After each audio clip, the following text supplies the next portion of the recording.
a sunny Tuesday. Okay, so hi. I would like to recognize first the viewers who were able to tune in early. Marian Thea L. Rivera and Mary Joy Kiape. We also have Jamila Pasir Usop. Hello po sa inyong lahat. And it's Tuesday. It's definitely another exciting day for us to, in the exploration, of course, of creative writing. Okay. So before we start, I would like to have a quick shout out of the faculty and staff of San Mariano National High School, headed, of course, by our OIC, Mama Josephine M. Layugan. Hello po, ma'am. Good afternoon. And of course, to all our dear senior high school learners from all over the Philippines, Luzon, Visayas, and Mindanao. Hello po, and join me as we again discover another lessons, activities in the world of creativity, of course, here in our DepEd Itulay online tutorial. Okay, so we are already in our week 3 in our creative writing, and today we'll be focusing ourselves on creative writing, specifically on writing a short poem, applying various elements and literary devices and innovative techniques. Okay, so again, this is Tutor Jerry. And before we start, of course, I would like you, I'm encouraging everyone to please click the share button so that we'll be able to share knowledge to others via our Facebook through DepEd EdTech Unit and the DepEd Tayo. Okay? So, wala po akong kasama ngayon. Wala si Circuit. Although I am excited to uh, have here him today. Pero marami siyang schedules, hectic schedules. But then, of course, I'm hoping that during our next session, he will be able to join us. Okay? Siyempre naman, nakaka-excite yan because Circuit is napakatalino niya, napakagaling. Okay. So, after going through this module, my dear senior high school learners, you're expected to write a short poem applying the various elements and literary devices, exploring innovative techniques. Okay, so dumadami na po tayo ngayon.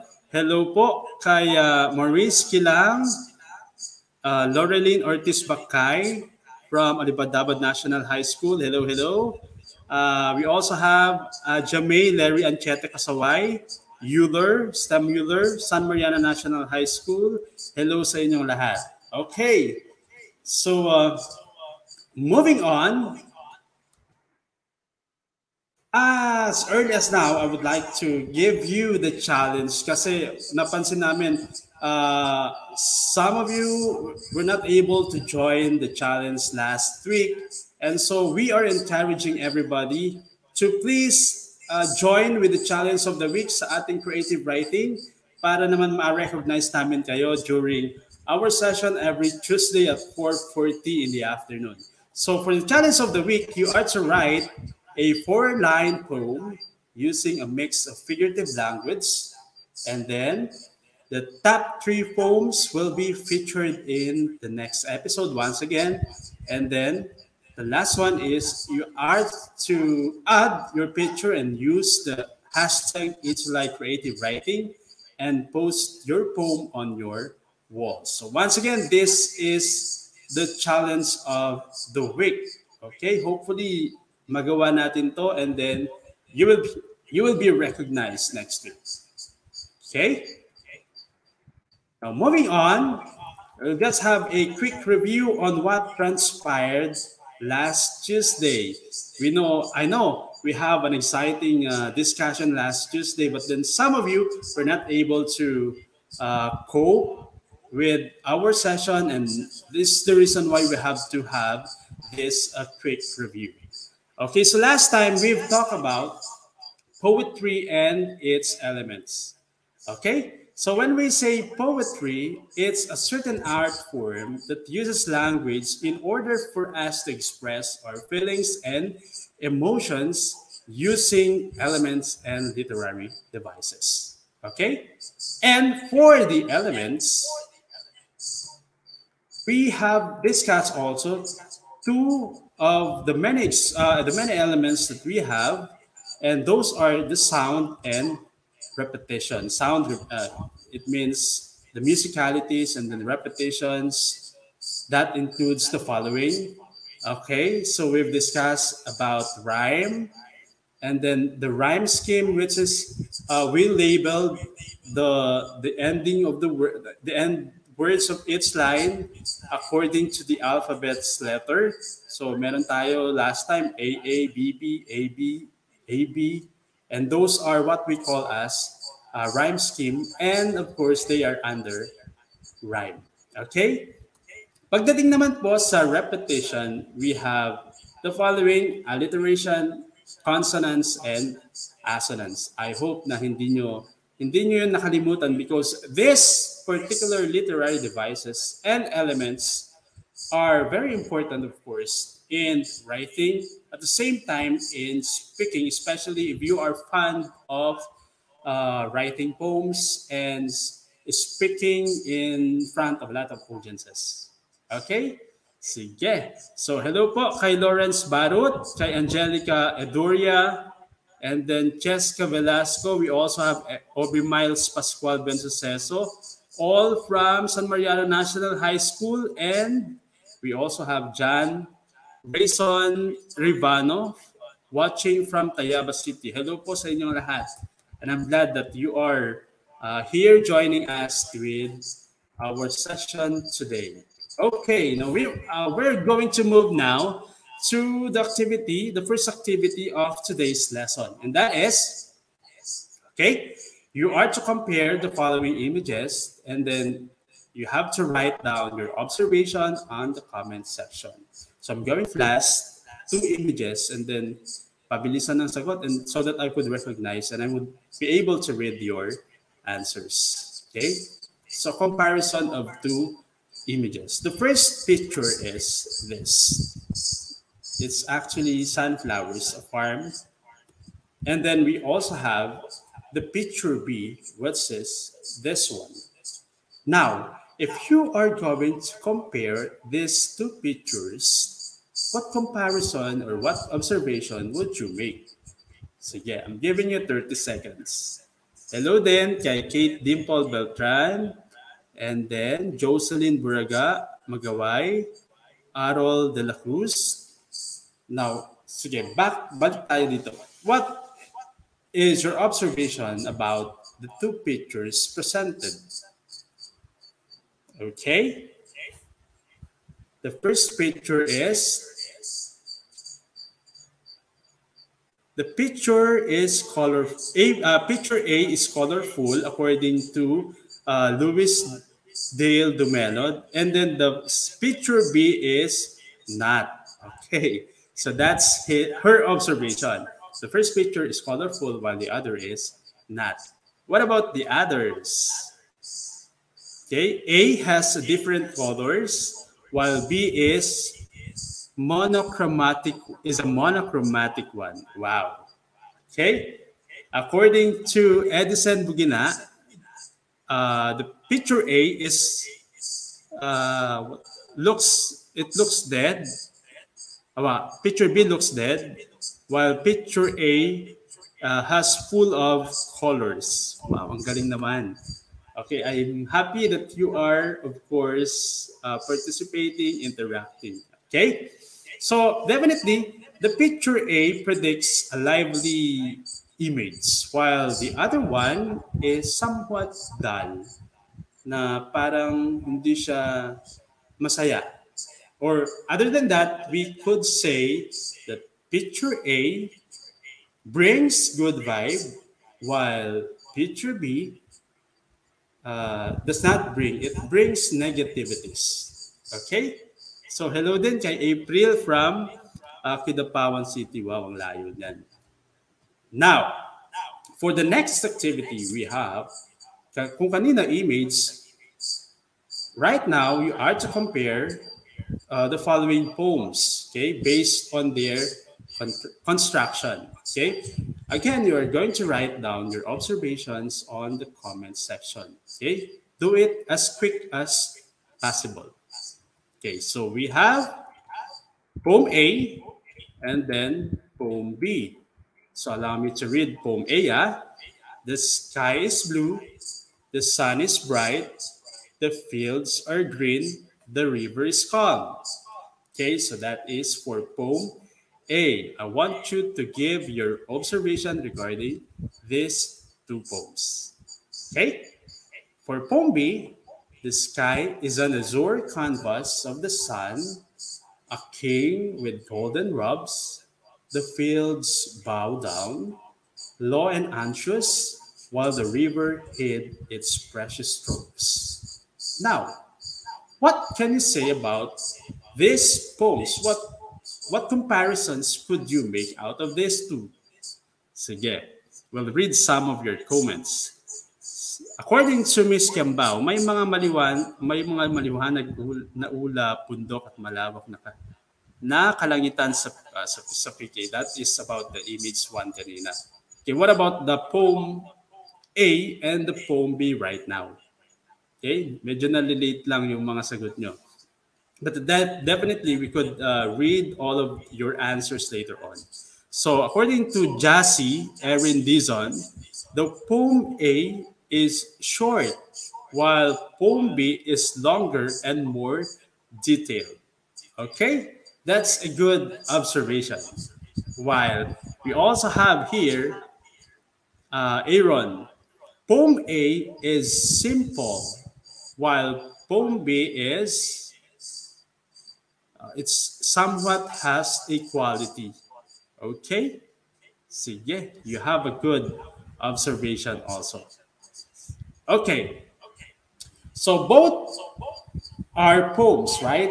Now, the differences between these two is that poem B uses a lot of detailed pictures for it to siguro deliver the meaning of the poem, while yung poem A kasi it's more on directly written. Parang wala siyang kulay. That's just like the first image, the second image, the image B a while ago, in which walang kulay yung picture, while poem B has a lot of colors. Therefore, ito yung kanyang observation. According to Miss Michaela Sumibkay, poem A has a hidden detail, while poem B, poem A is more simpler, while poem B is detailed. Okay, so yun nga. Now, going back to the first image a while ago, it has colors. The same thing with this poem B, it has a lot of ingredients, and it makes, of course, the readers to easily siguro maintindihan, understand what the writer has, or what the writer is trying to kung ano yung gusto niyang sabihin about the things he's seeing around him. It's good to know that if we're going to write, of course, we have to write na parang marami tayong ini-inject na mga words para maging hindi siya boring, right? Kasi if it's directly written, nagiging boring yung ating masterpiece. And of course, we can be what do you call this? We can actually write poems with this quality through a certain element, through a certain literary device in which we are about to discuss. And that is, of course, about figures of speech. Okay? I know and I believe na marami sa inyo ngayon is already popular or had already known about figures of speech because of course meron na tayong discussion when we are in our junior high school about figures of speech. But then of course, nakafocus tayo doon sa the most common ones, which are simile, metaphor, and personification, right? But then today, of course, we'll not be dealing with those three. We'll be dealing with the most uncommon, the uncommon figures of speech. Para sa ganon, uh, you can add them in your writings. Okay? Sige. Sige, just comment down, just write down your answers, your observations regarding the questions to be thrown to you in the comment section. Okay?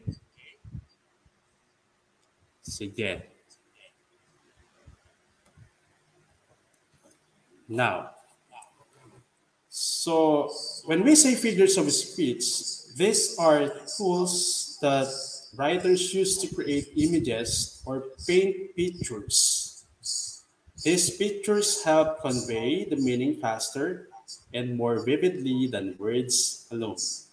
Okay? So kung napansin nyo with the poem B a while ago, it has a lot of words which paint pictures, and those words are actually figurative language. Okay? So as I've said a while ago, we'll be discussing the uncommon figures of speech. Okay, and those are the following.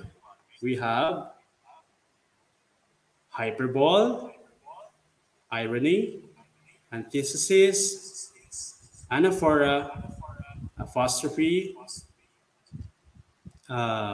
euphemism, onomatopoeia, and oxymoron. Okay?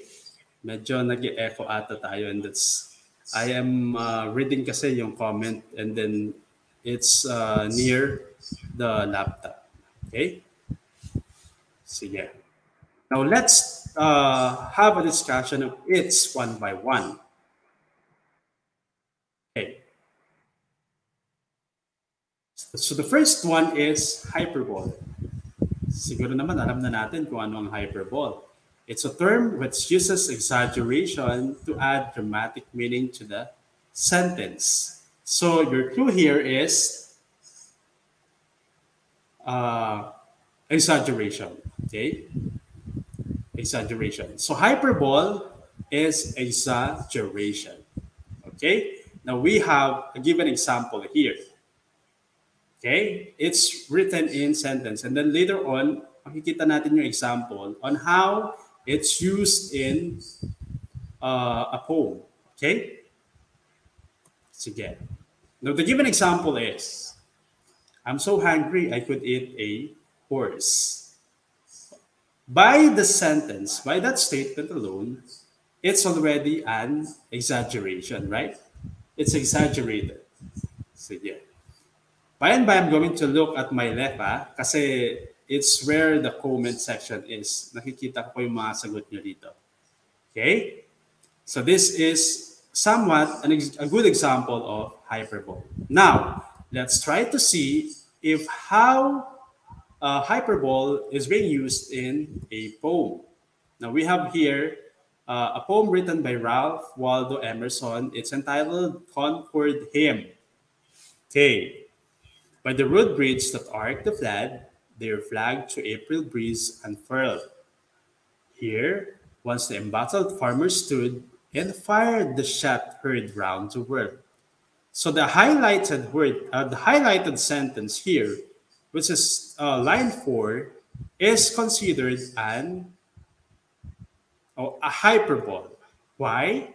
Because it's somewhat exaggerated. Kasi yung fire, naririnig daw sa buong mundo. Okay? So that is how easy ang pag-produce or how to create an example of a hyperbole. Now, what about the examples? Would you mind to give your examples of a hyperbole? We have here Kate Rigi Colanay Runas, who is watching.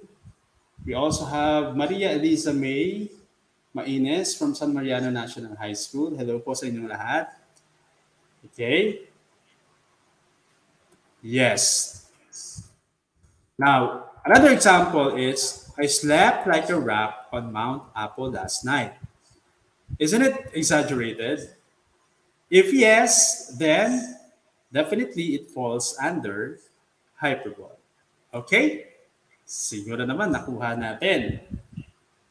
Okay. So we have now the second one, which is irony.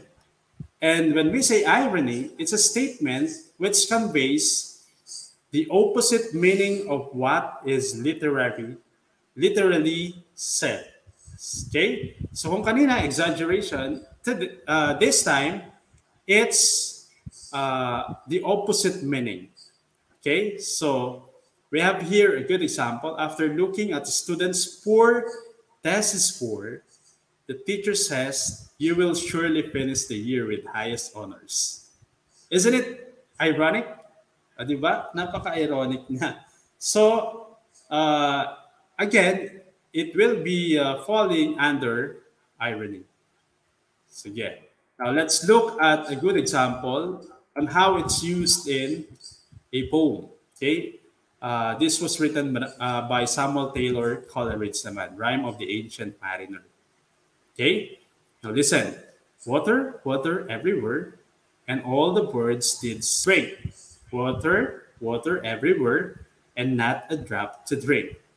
Okay? So the irony here is found in the third and last line, which says water, water everywhere. Nandun lahat daw. Water can be seen everywhere. But then, walang mainom. Okay? So it's an irony. It's ironic. It's an opposite statement. Okay? And of course, when we say opposite statement, it's an irony. Okay? Sige, bilisan natin. Okay, so we have now the antithesis.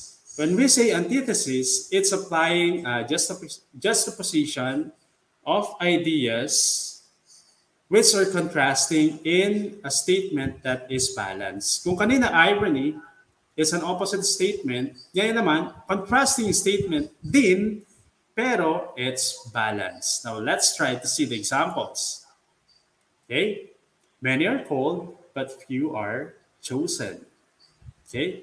The word many and the few is contrasting, pero the statement is balanced. Okay? Sige. So, hello there kay Josephine Guzman and kay Annalie Gonzalez. Magandang hapon. Okay, we have here The Hind and the Panther, okay, by John Dryden. So it says here, too black for heaven and yet too white for hell, to heaven above and to their prince below. Okay, so we have here black and white, heaven and hell, above and below. Okay, so therefore, they are contrasting, but then depende kasi doon sa statement. Nagiging balance siya although they are contrasting. And we call those as antithesis.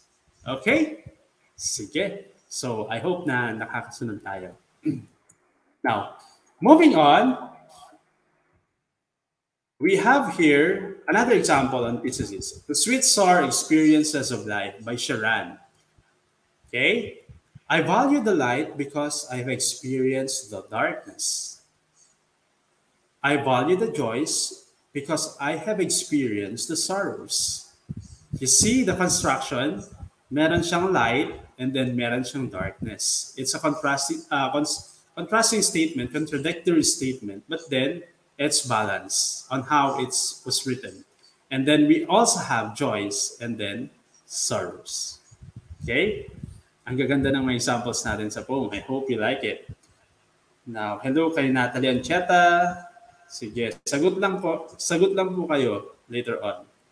Now, moving on, we have anaphora. And when we say anaphora, it's when a word is repeated multiple times within a phrase. Your clue here is repeated multiple times within a phrase. Just like the given example, we have I'm awake, I'm strong, I'm ready. Okay? Sige. Now, the words being repeated here is actually the beginning words, which is I am, and then I am is the last. Okay? Sige. Now, how it is used in a poem? Because actually, mamaya, or at the latter parts, gagawa kayo ng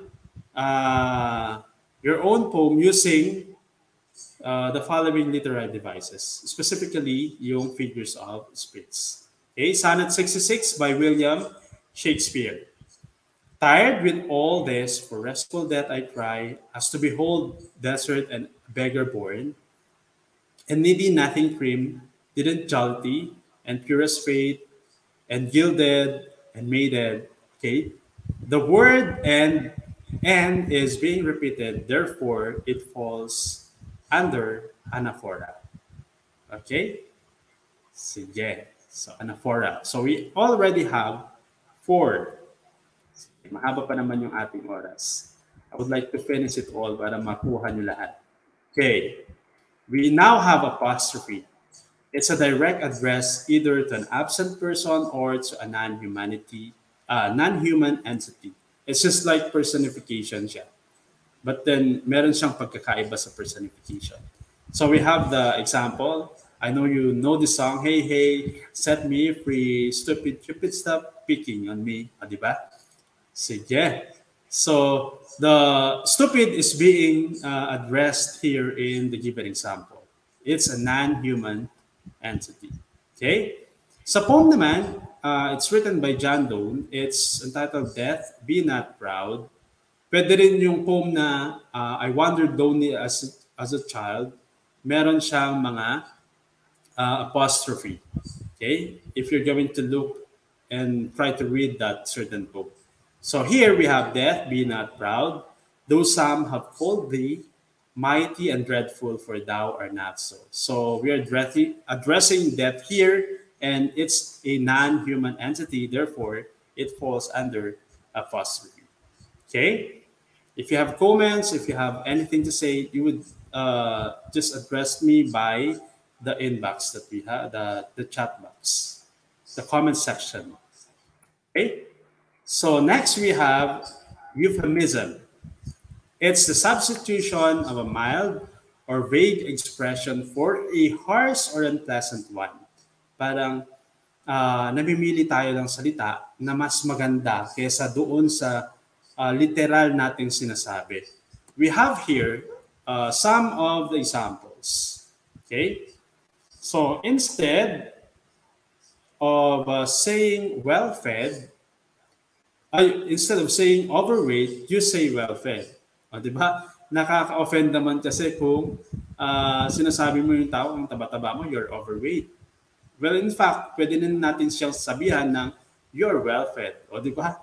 So, hindi siya masama sa pandinig. Alright? So, euphemism. Now, we also have here break wind.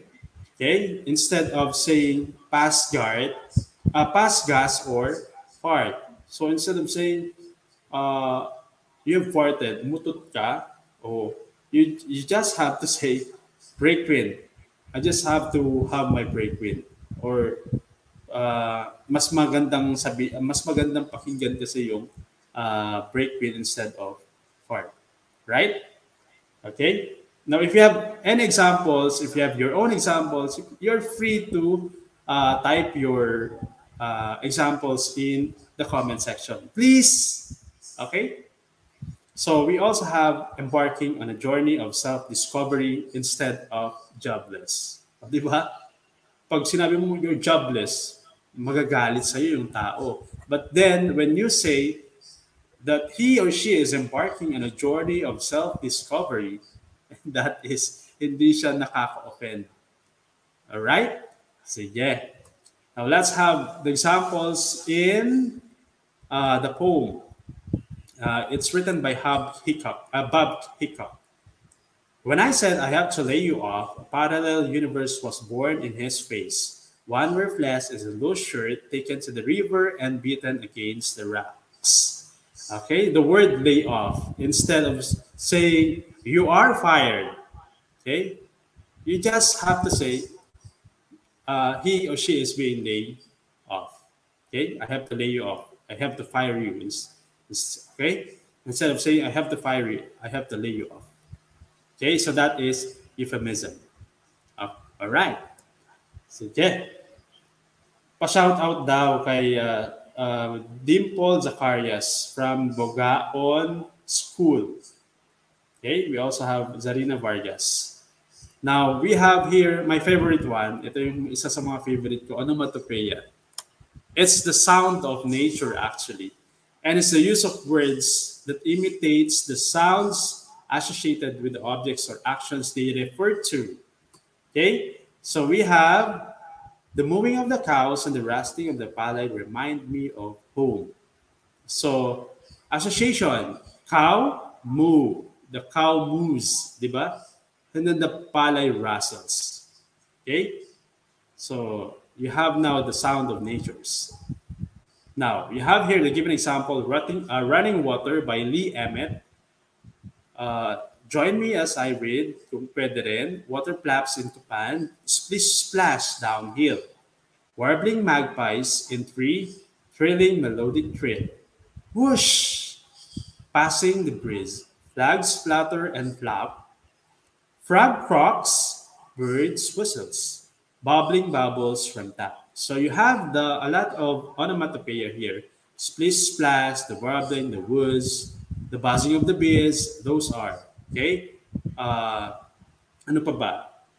You're free to give your own examples here. Okay? I'm encouraging everybody to give their own examples in the comment section.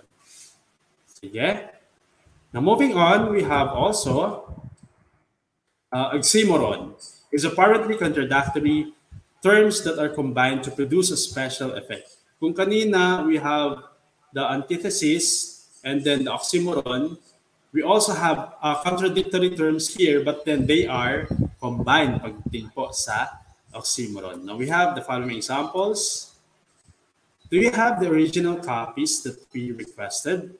Now see, you have the original copies. It's a contradictory terms, original and then copies. Aside, we also have, this is a genuine imitation Rolex watch. Okay? So genuine and then imitation. It's a contradictory terms. They couldn't wait to get out alone together. Okay? Alone and then together. All those three falls under oxymoron. All right? Sige. So we have another example here of an oxymoron used in a poem, Deceiving Ourselves by Brenda R. Letts.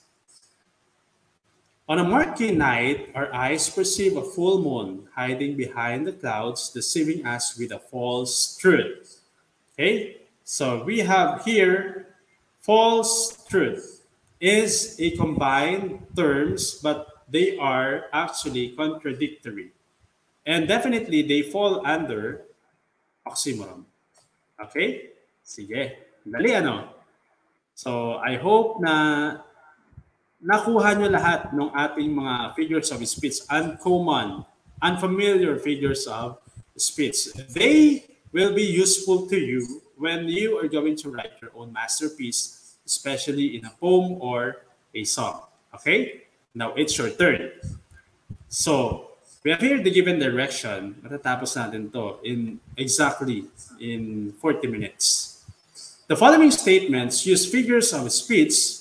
You're going to write the correct one and drop your answers on the comment section as well as in your answer sheets. Okay? So please do answer it as quick as possible. So we have number 1. He drove faster than a speeding LRT. Is it A, irony, B, oxymoron, C, hyperbole, or D, antithesis? What's your answer? Please comment in the comment section. Sige. While doing so, hello po kay Kyle Puam Magusib.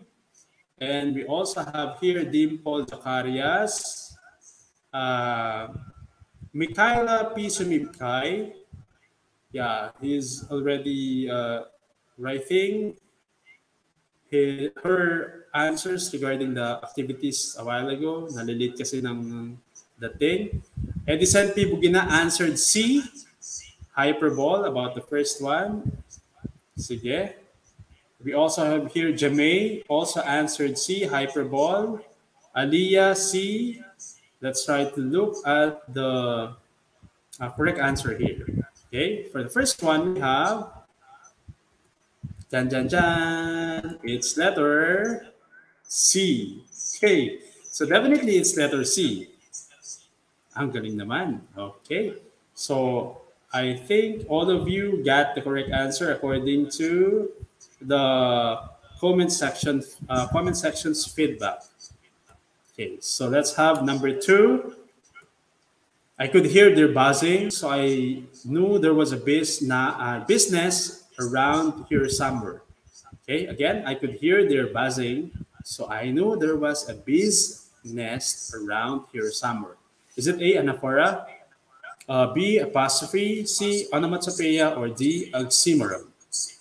What's your answer? Just key in your answers in the comment section.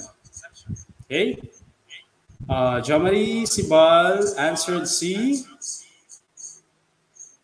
What else? Sige. You also, Neslin answered C, onomatopoeia. Windelin Dangilan also answered C.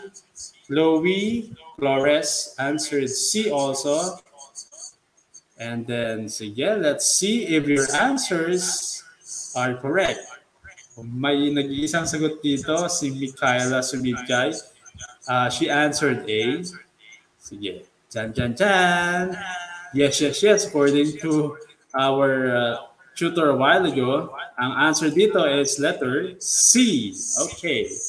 Sige. So, 99.9% naman ang nakakuha. And that's good. Okay. So, we now move to the number 3.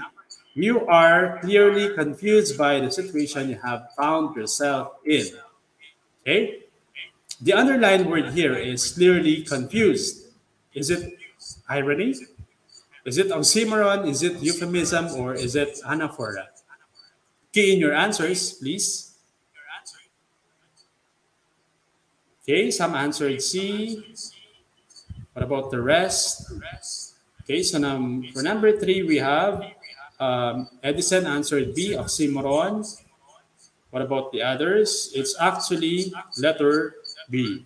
Okay, I hope you get it. Nakuha natin, di ba? Nalilate yung sagot. Yeah, it's all B.